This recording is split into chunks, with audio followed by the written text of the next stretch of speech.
Thank you, Mark, and thank you, Meredith, for the invitation to speak here this evening. Everyone in this room has a remarkable PMC story. My daughter Samantha and I are honored and humbled to share ours with you tonight. I'm Andrew Janower, private equity investor, avid Boston sports fan, son, husband, father, and dedicated PMC rider. Like each of you, I ride the PMC because of the profound way cancer has impacted my family. I ride to give back to the fabulous caregivers at the Jimmy Fund Clinic. I'm delighted that two of these wonderful ladies are here with us tonight, Christine Chortis and Corey Liptak, two of Sammy's true angels.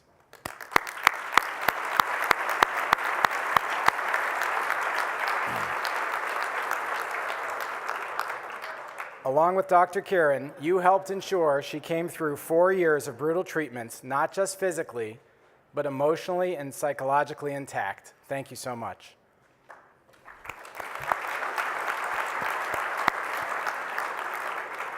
I ride because I'm committed to helping the researchers at the Dana-Farber find more effective and less toxic treatments for pediatric brain tumors.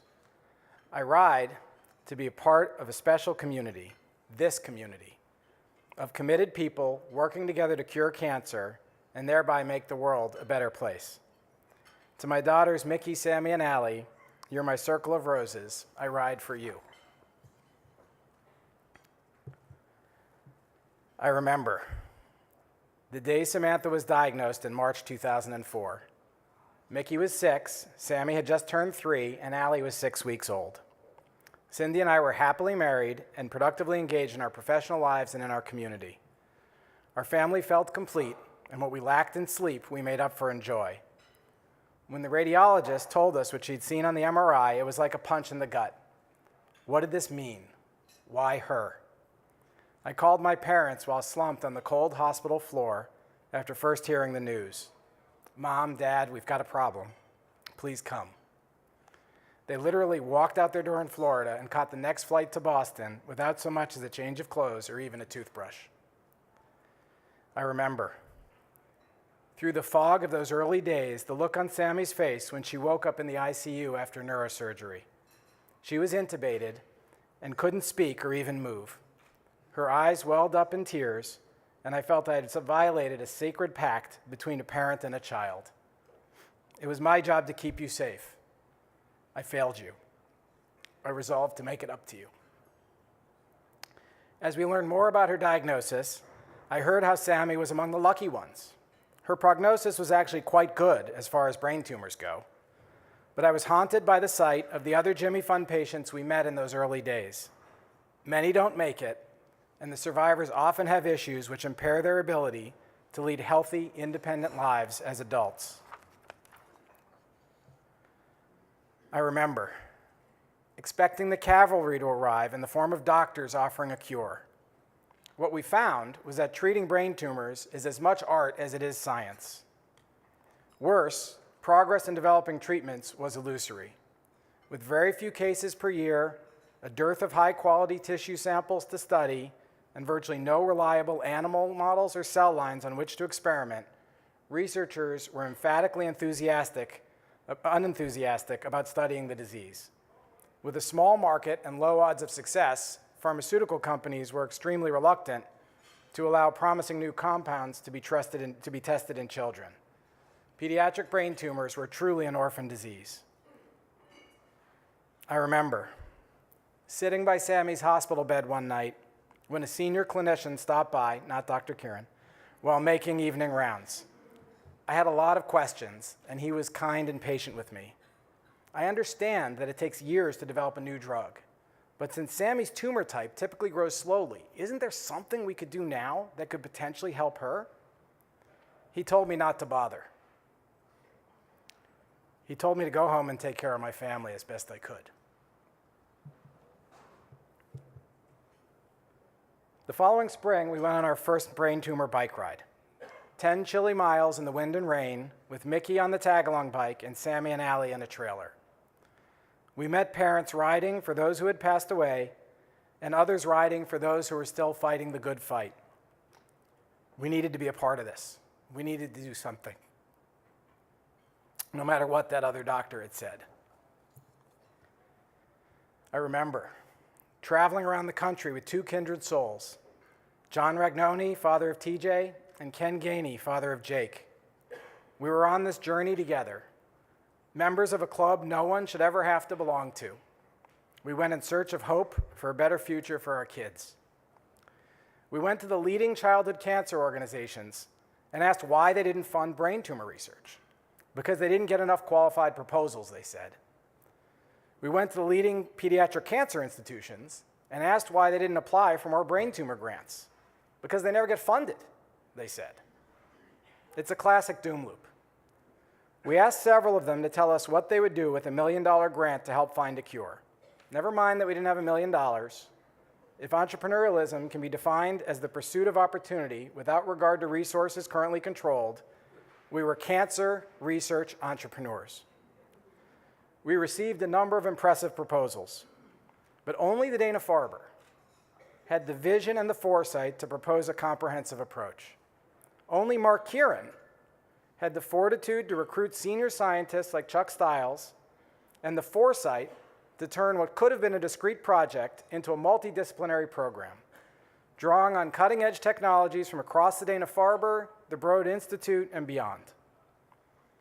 We rallied a group of similarly situated parents from around the country, and the Dana-Farber PLGA program was born with an initial $2 million grant.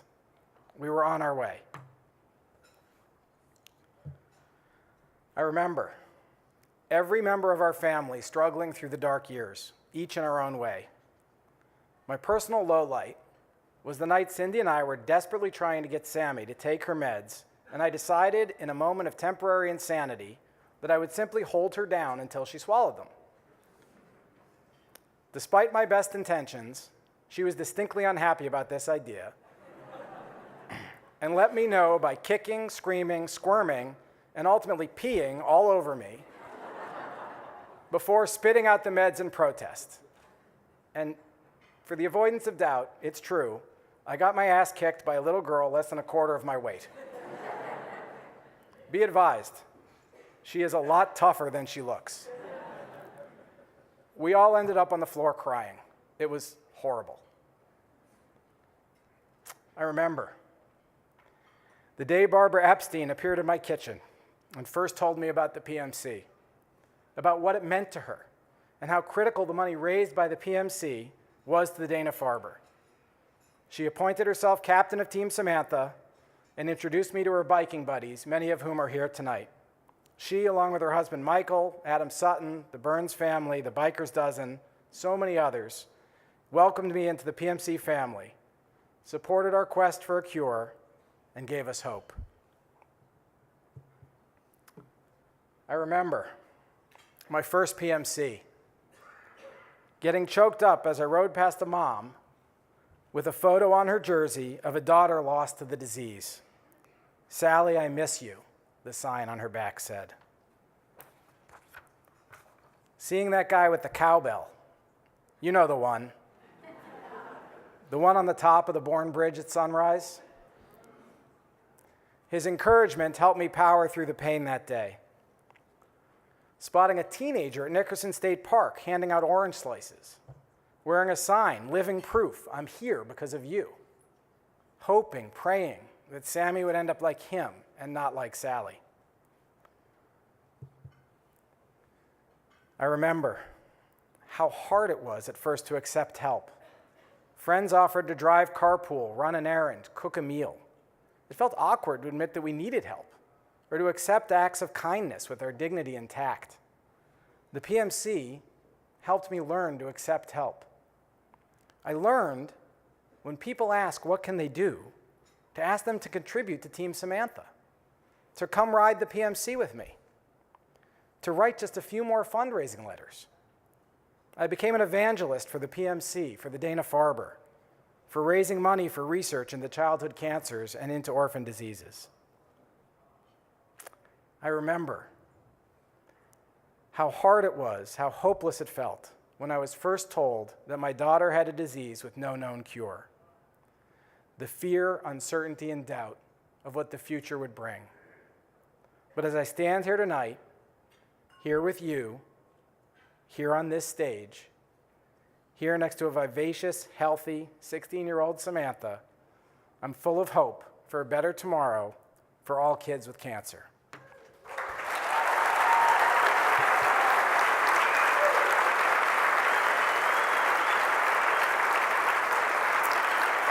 I'm not quite done.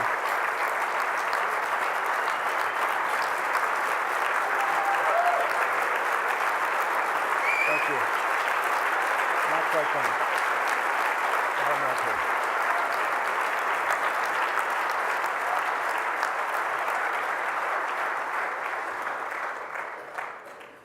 I'm almost done. In closing, I want to thank my wife Cindy for being the rock of our family through good times and bad, for supporting my weekend training rides, and for tolerating the ridiculous breadth of my PMC wardrobe. Thank you to Mark, Christine, Corey, and the rest of the Jimmy Fund staff for everything you do in the clinic and in the lab to help our kids fight this pernicious disease. Thank you to the entire PMC leadership team and all the volunteers who helped make the PMC weekend so special for all of us. And last but not least, thank you to each of you for your leadership in helping the PMC raise nearly $50 million this year. Your commitment to this cause is nothing short of incredible. Ride safely, train hard, raise as much money as you can, and I look forward to seeing you all on PMC weekend.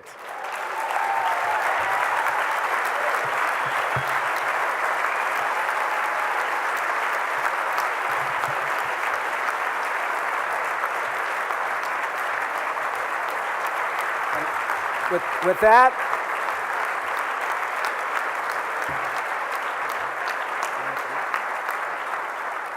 that, I'm proud to introduce you to my daughter, Samantha.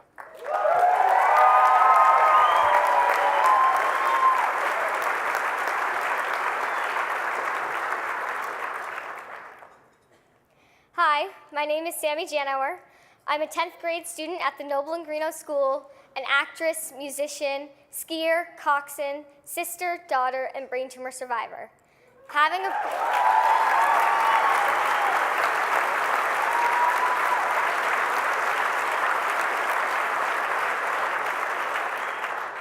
a brain tumor is just a part of who I am.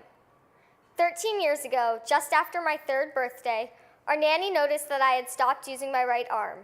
She thought I had a stroke. I was diagnosed with a brain tumor. It was the size of a tangerine located at the top of my brainstem where the spinal cord enters the brain. This area is like the fuse box of the brain where any damage to the nerves could cause severe neurological damage, potentially impairing my ability to eat, walk, talk, and use my hands. Shortly thereafter, I had a day-long neurosurgery at Children's Hospital. The doctors were able to remove most, but not all, of the tumor. 6 months later, the remaining tumor started to grow again, and I began my first round of chemo.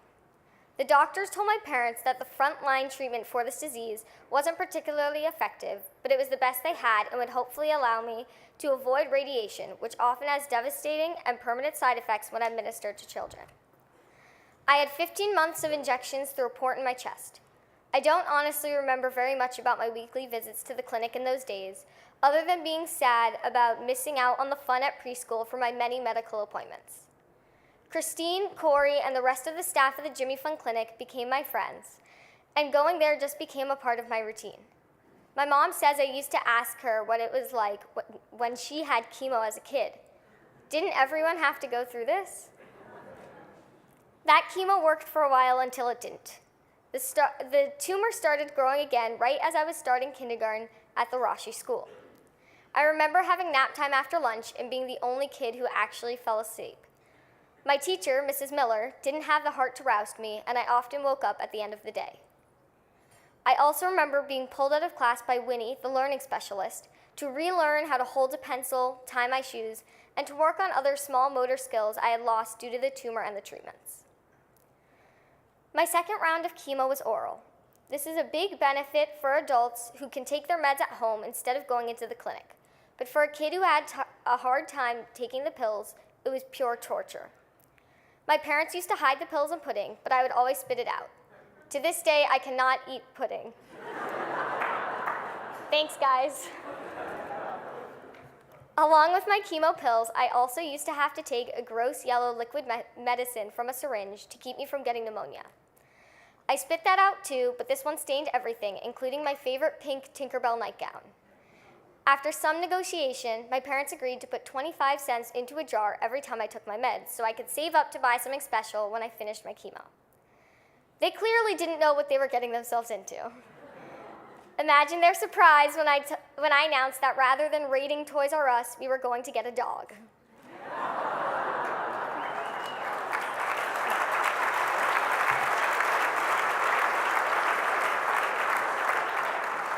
My mom threatened to name the dog Breakdown because she would have a mental breakdown if she had to take care of another living thing. But I persisted. After taking a lot more icky medicine and with the help of 600 quarters in my dog jar, Mona Lisa ultimately joined our family.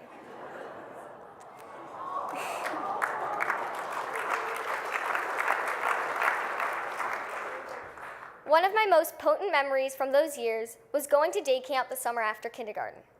The impact of chemo on the body is cumulative, and my body was full of it at the time.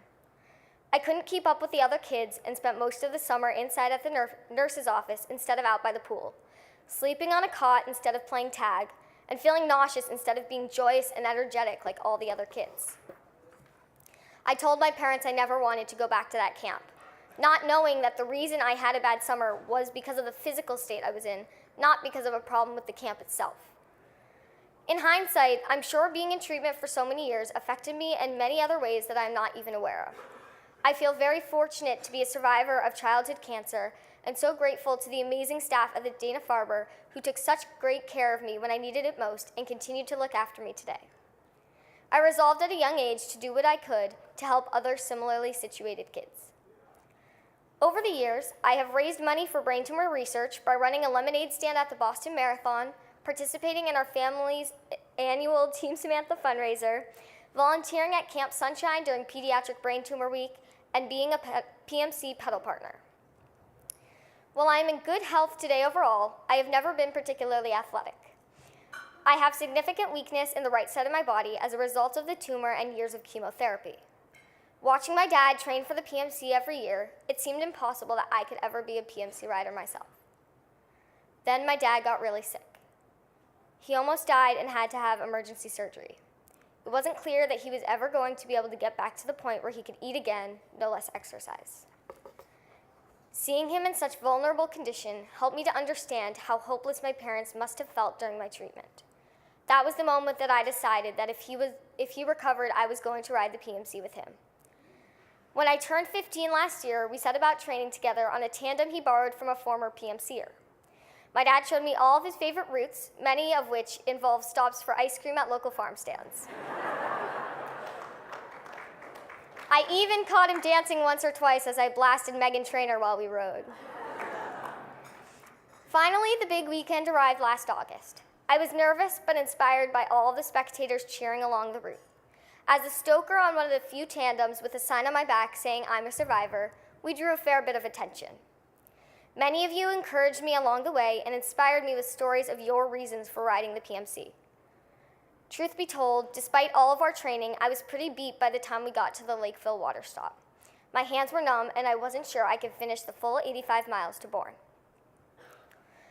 Then I went to the pedal partners tent and saw a bunch of friends with brain tumors who I've gotten to know over the years. Some of them are in pretty rough shape, and it reminded me yet again of how fortunate I was to be able to ride and to be able to be here today. We made it through the last 20-odd miles, and I was so proud to stand with many of you at Mass Maritime Academy. It is only through the generosity of people like you that kids like me are able to get the comprehensive care they need at the Jimmy Fund. The money you raise for the PMC funds critical research that wouldn't otherwise happen, and give us hope for a future where we have found a cure for all forms of cancer. Thank you for listening and for allowing me to share a bit of my cancer journey with you. I hope my story inspires you to go home tonight and write a few more fundraising letters or recruit another friend to participate in the PMC. Because of you, we truly are getting closer by the mile. Oh, And if you see my dad and I out there on PMC weekend, please tell my dad to pedal a little bit harder. Thank you very much.